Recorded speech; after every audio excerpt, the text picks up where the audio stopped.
Hello, hello. Welcome back, leading woman in tech. Welcome to the show. Today I have Sonal Shah on. She is the author of a new book called She Chose Tech, where she advocates for how we all need to be focusing more on choosing technology as a career. Now, obviously, as listeners, you have already chosen tech, but I wanted to bring Sonal on because she's got some interesting insights into her career path and how, although she came to tech a little bit later in her career, it hasn't stopped her. Today, she is not just a speaker and a coach and a tech advocate, but she's also vice president in banking in the tech sector with over 20 years of experience. And she hasn't let her non-traditional background hold her up.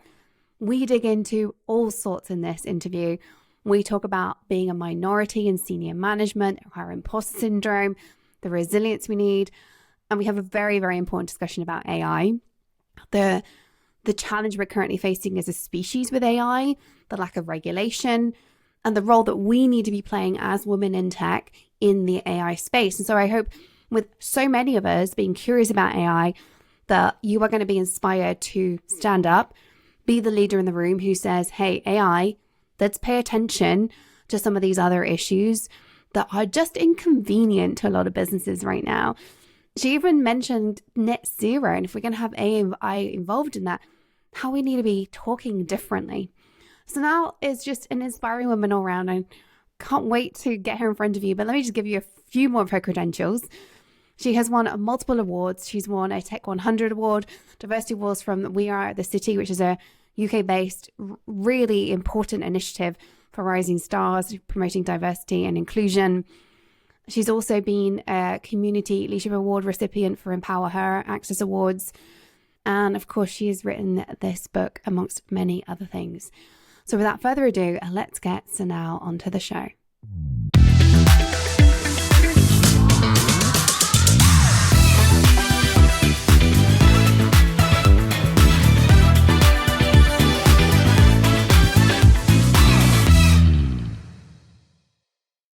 Welcome to the show, Sonal. It's so good to have you on here. Hello, good to meet you. I am so excited to hit record. Let's start with giving the audience a little bit about you. Can you share with us your career journey to date, the highlights, those all important lowlights, which I think really get us to where we are in a moment, and how you came to be so passionate about women having a voice in tech and contributing to tech innovation? My name's Sonal Shah. I've had over 20 years corporate experience, and I used to be in a job where I was really unfulfilled and bored, and I wanted a change, and I could see the dynamic tech industry really taking off. This was before year 2000, and I just thought I want to be a piece of that. But I had no background in science or maths, or I thought that's what I needed. So I did a lot of research and spoke to a lot of people and decided to take a year out because I had absolutely no knowledge or experience on how to work in tech or what to do or what roles were available. So I took a year out and studied a master's. I'm not saying that everybody needs to do that just to change careers, but that's my choice. It gave me a really good overview of the whole area. I did all sorts of things, information systems, programming, really good foundation and base on that master's course, and came out, and then there was a massive dip in the economy, no jobs in technology, etc. So I did some voluntary work at the local hospital, and by coincidence I had interviewed the manager during the dissertation.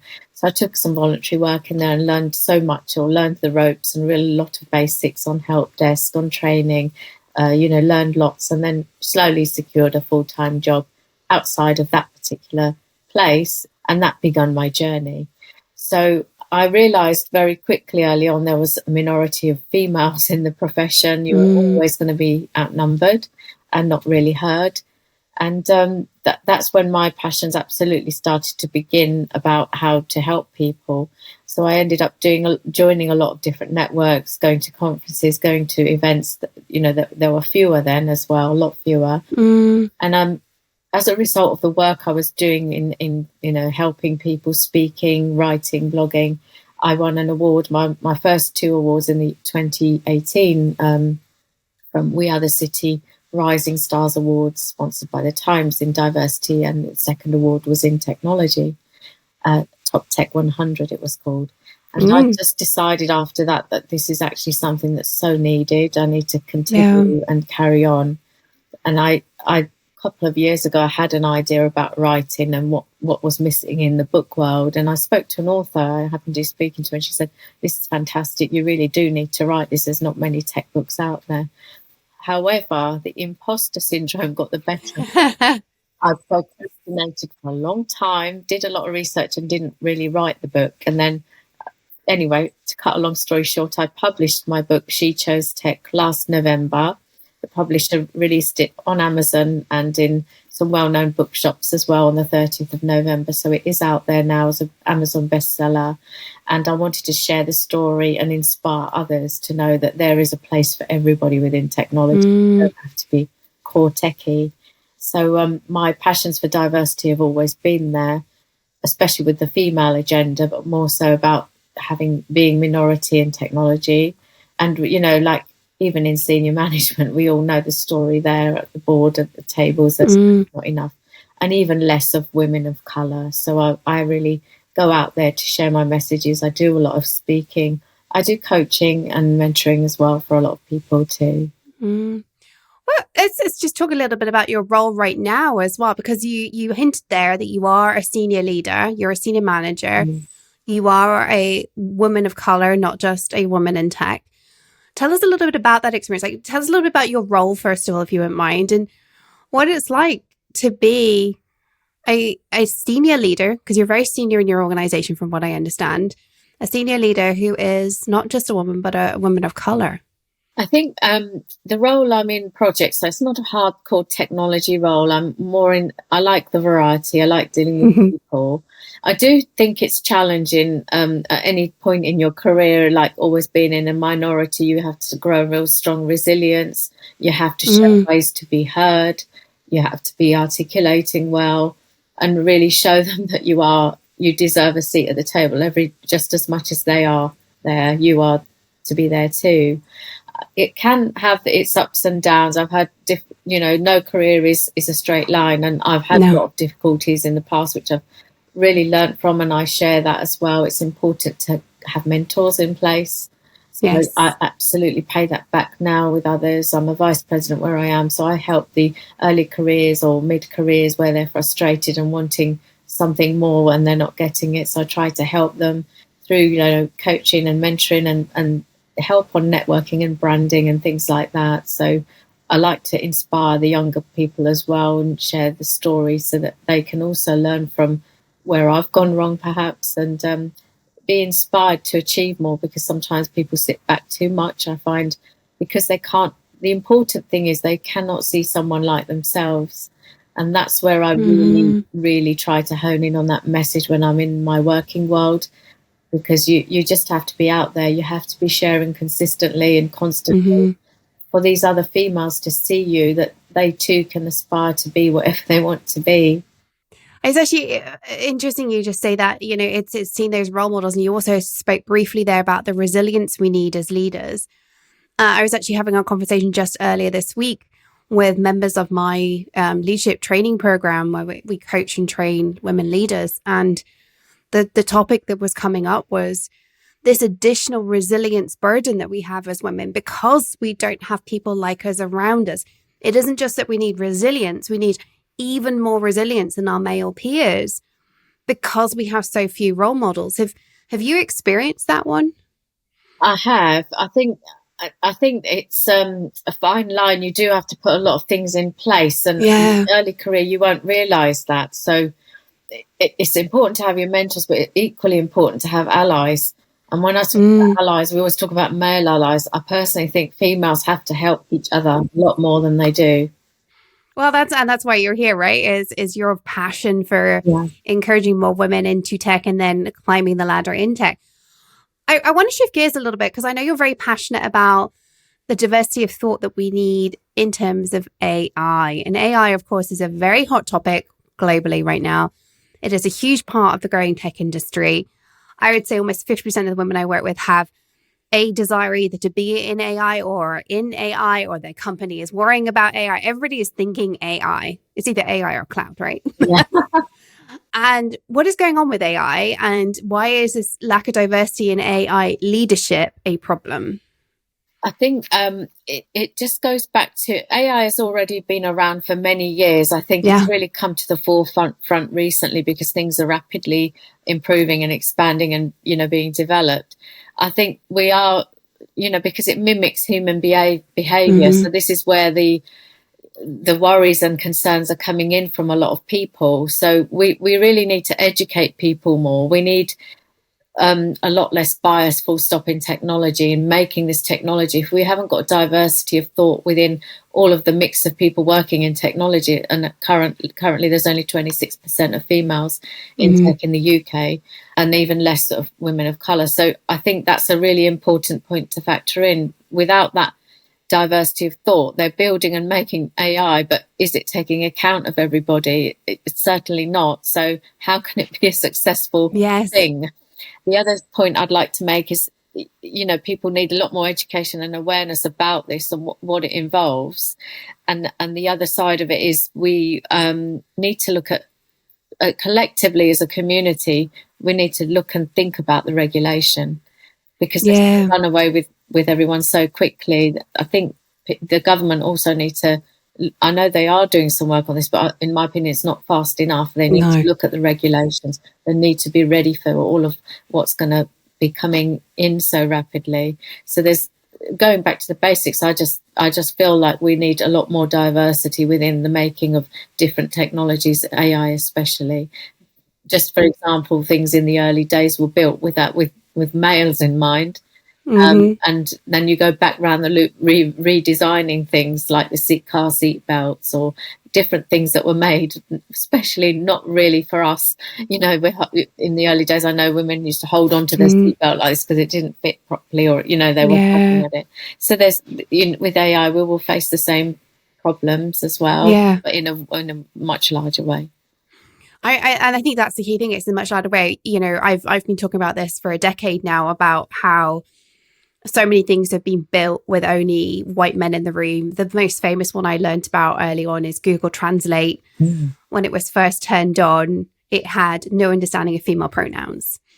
Because as far as I understand, it was all white male engineers who'd programmed it, and it just erased women from history on the internet overnight, because Google Translate just didn't know how to deal with female pronouns.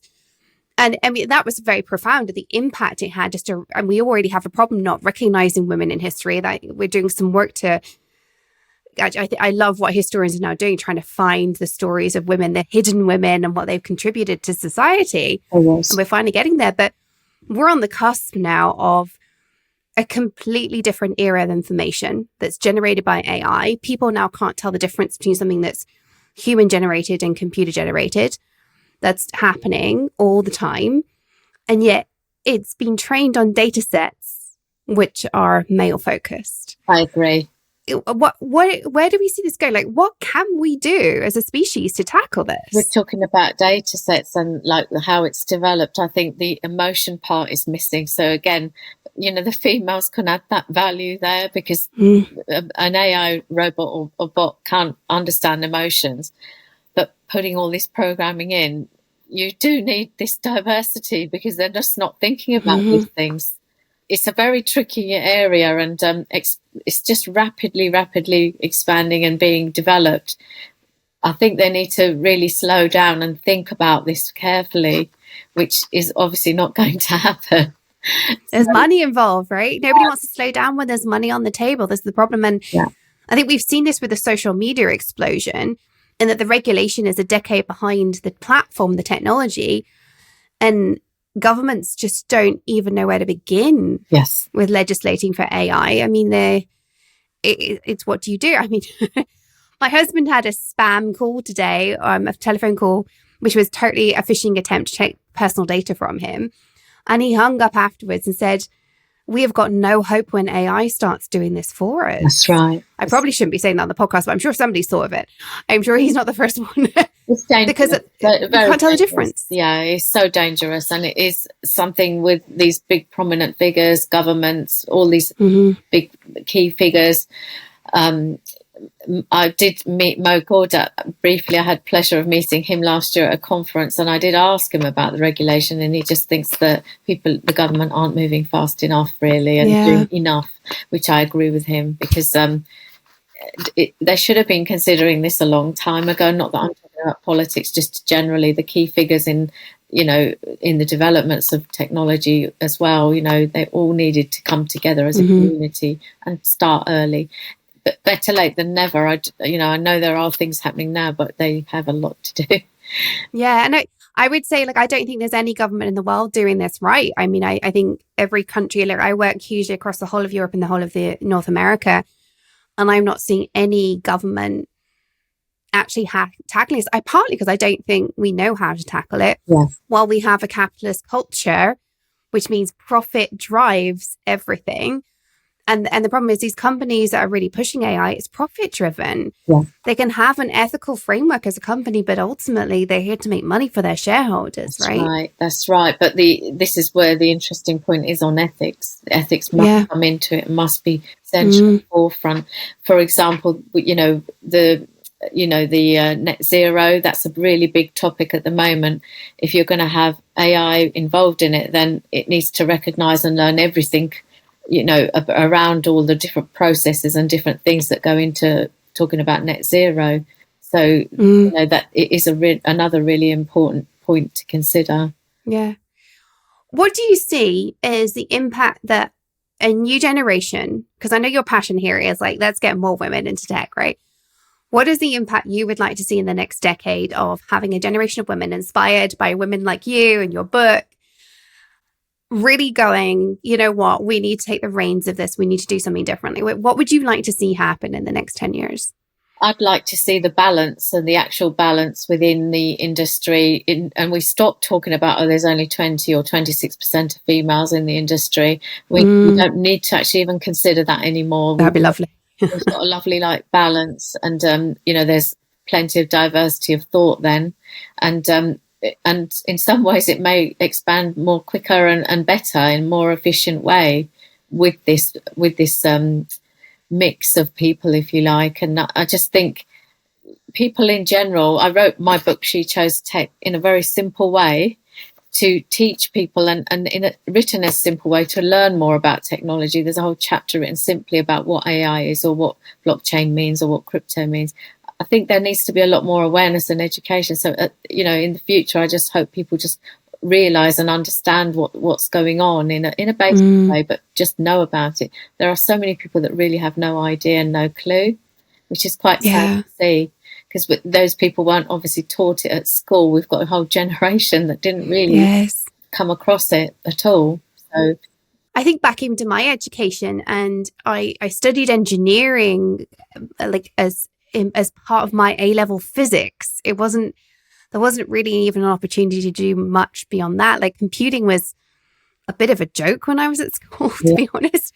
And I didn't study it. I learned more at home than I would have done studying that. And then obviously I studied physics at university, but there wasn't an opportunity for my generation to learn any of this stuff at school. And obviously you pivoted to it, the career. But we've now got a generation where they've grown up with technology. Like, they've all got cell phones, mobile phones.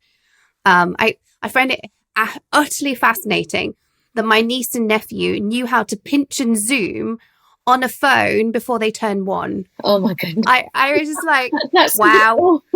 It's a mad world that we live in, right? Like, both of them, like, they knew you hold a phone in front of them and they couldn't speak, but they'd be like pinching and zooming. And a friend of mine told me a story where they held up a photo in front of a child, a small little toddler, and the child was trying to pinch and zoom. Goodness, because they're so used to being able to zoom in on things. He was like, no, this is a photo, not a digital tool. And so we've got a whole generation which has grown up with technology, but are we educating kids enough to go and take this challenge on? I think that's a difficult one, because I think, the communication is in a different format as well with this generation. There's nothing but phones and actually the good old-fashioned face-to-face meeting. says a lot. You can read body Mm-hmm. language. It gives you so much more sometimes. So we do need to go back sometimes to the basics a little bit, but it's going to be, I think it's too hard to drive them back again, really. They've grown up with it. They're in a completely different kind of culture. And it is quite difficult. I do find that one difficult, really. Yeah, 100%. Well, let's shift gears a little bit and let's talk about what some of the women listening to this podcast can do, as there are already women in tech. But part of what really inspired me about your story is the fact that you don't have a traditional tech background, and yet you're a VP, you're very influential in your company, you've had a big impact professionally, but you don't have that traditional background. I work with women almost on a daily basis who are like, I can't go for that. I don't have this, this, and this. I'm like, it does not matter. Right here, case in point, you're an example of why it doesn't. What do you wish you'd learned earlier in your career to get out of your own way when it comes to your career trajectory? I think I wish I'd learned more about mentoring and getting that help to get out of your comfort zone, because we all get the imposter syndrome effect, but I think coming out of your comfort zone is the big first step to take. And I think I was very brave when I did what I did, because everyone was saying, well, you really should be doing this and shouldn't be doing that. And why are you doing such a good, secure job? But I just knew in my heart that I didn't want to do that. I wanted to change, and I took the risk. I think coming out and being brave and coming out of your comfort zone can give you so much more. And the second thing is networking, speaking to a lot of people, increasing your networks with people that you normally meet. That's absolutely valuable as well. And I wish I'd learned that a little bit earlier as well, because it does help you along the way. It's amazing what you learn from others and the networks and the communities you build up. Well, let's talk about networking for a little bit. I've talked about this before the show, but I know so many of us struggle with this. Why specifically is your network the thing that's more important than, say, having the traditional, whatever that means, background professionally? Like, what is it about networking that makes a difference? To be fair, for example, when I changed careers, actually, without speaking to people, I may not have got even more inspiration to do it, because I could hear what others were doing. And although I had no clue about some of the technical background and really didn't enjoy science at school at all, or maths, which I thought that was core skills needed to be in technology, and it's absolutely not these days. There's a role for everybody. Tech touches all of our lives. There's something there for everyone to match your skills. You just have to do that research a bit and question and ask lots of questions and be inquisitive. So I think that those things are really good, to be aware about as well. You can't get anywhere on your own. It's a group, isn't it? So I think those things need to be remembered as well, and never underestimate that power of networking. You just don't know where one conversation can lead. I had people doubt me even through the networking. Oh yeah, why do you want to leave? You're not going to get a job because economy is this, that, and the other. But actually, it still worked. And it worked through talking to people. Yeah, I mean, even right now, the economy being as tough as it is, I know the job hunt is about the worst I've seen as a coach. I don't know how it compares to what you saw after your master's, but this is the toughest environment I've worked in. And all of the clients of mine who are landing jobs, it's all networking related. It really is. I mean, 90% of their interviews are coming from networking even now. And when recruiters aren't really taking referrals, and it's really hard to get a recruiter response thing. Even still, with all that, networking is the way to get in the door. Would you agree? Is. I totally agree. They do say that the vacancies land on a recruiter's desk, but actually 9 times out of 10, it's someone who knows somebody will have already been aware of that particular vacancy. So it does pay off to be aware, and it helps. Through your interview process, it may help you just learn a little bit of how to tackle these things better. Yeah. Well, let's move from networking to sponsorship, because I know that's something else you're very passionate about. What do you mean? I mean, you and I have had this conversation before we hit record, but what do you mean by sponsorship of women in the workplace, first of all? So we all know we're on the same page here. I think we need to start around the allyship piece. So it's always important to bring allies, into your fold. And I wasn't aware in my early career what allyship meant. It's not just about men being allies to females. It's allyship with your female counterparts as well.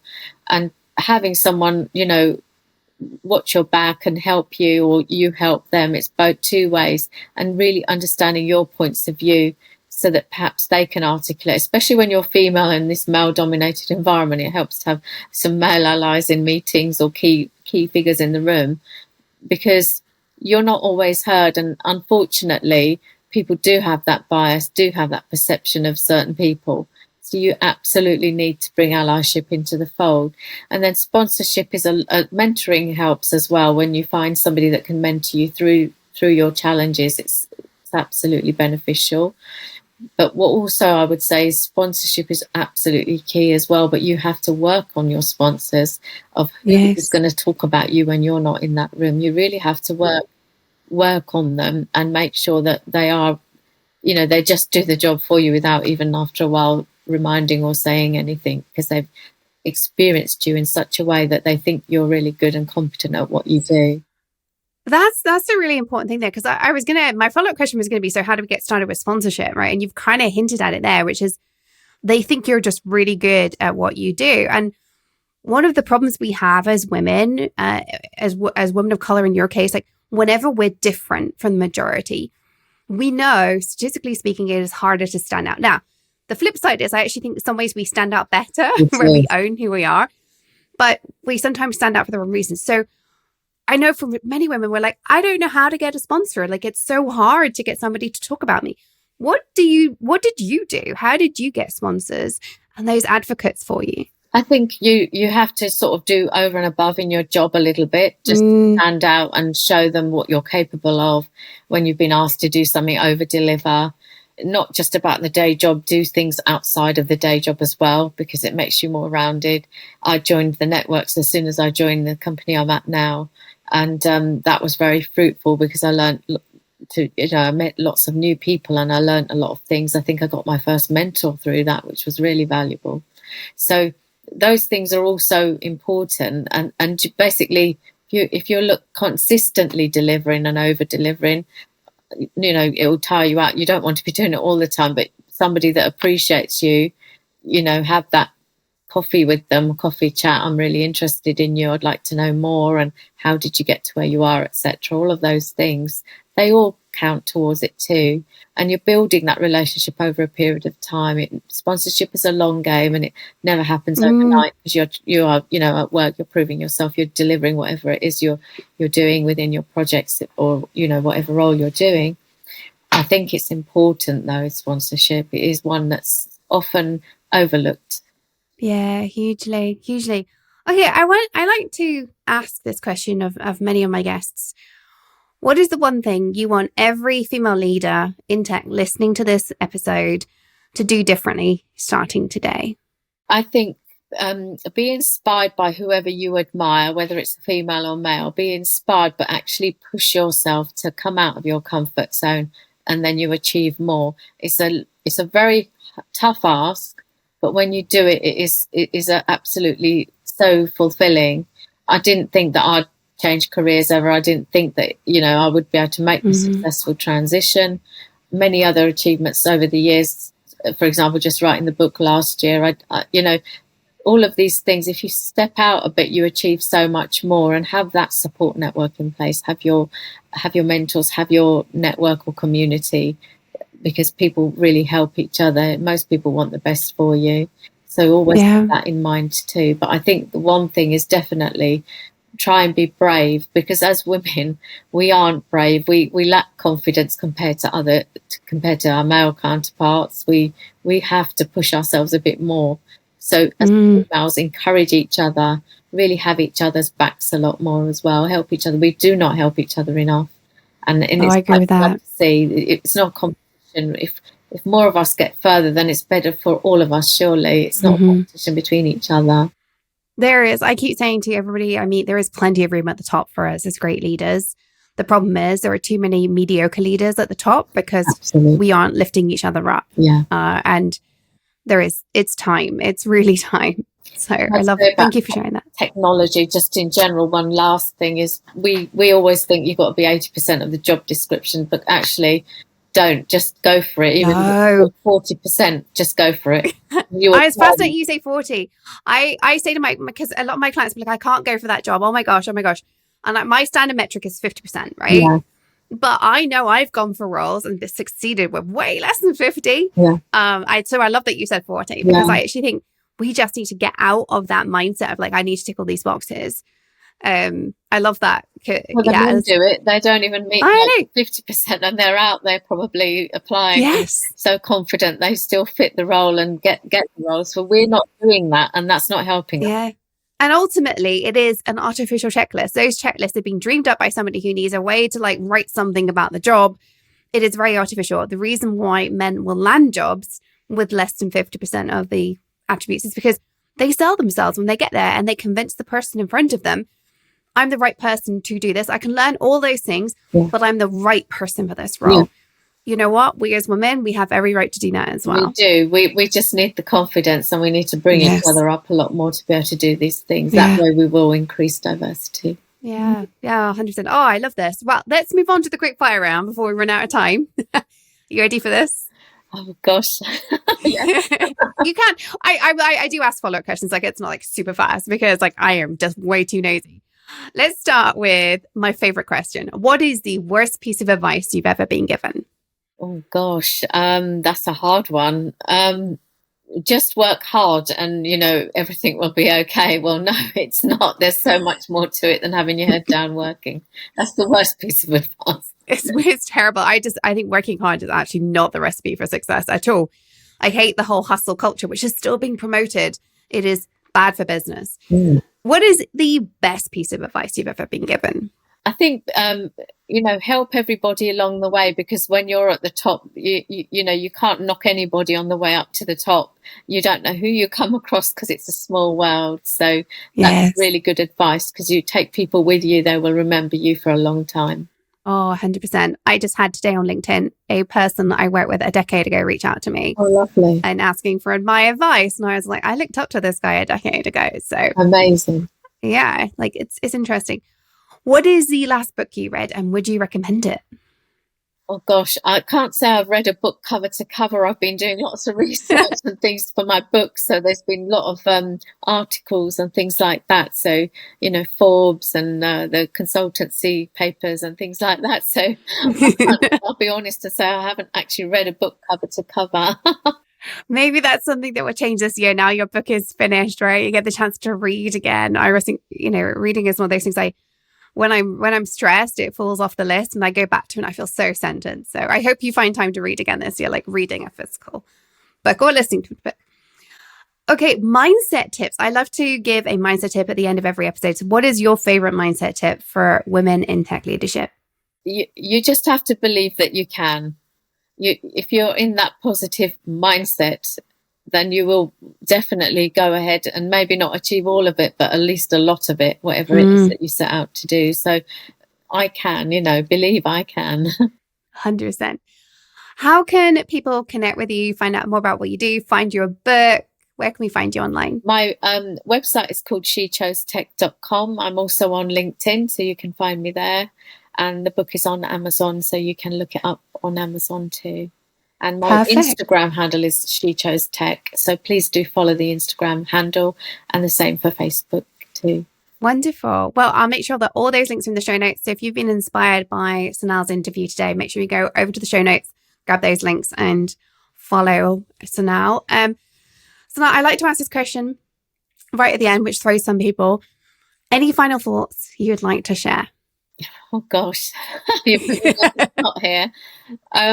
I think just reach out if anybody has any questions. I think it's always lovely to connect. So do reach out on LinkedIn. I'm usually on there. And yes, we can chat if you need to know more. Well, thank you so much for being on the show, sharing your words of wisdom. I hope, listeners, that you're feeling inspired to maybe go and take on the world of AI and offer some of that different perspective. Maybe you have a bit of ammunition for going and getting yourself a sponsor. Maybe there's another woman around you that you've realized needs a bit of a lift up. But I hope today's interview has really inspired you to do something a little bit different moving forwards. Remember, as always, stay in your tech leadership game, follow your dreams because the world really does need that uniqueness that you bring as a leading woman in tech.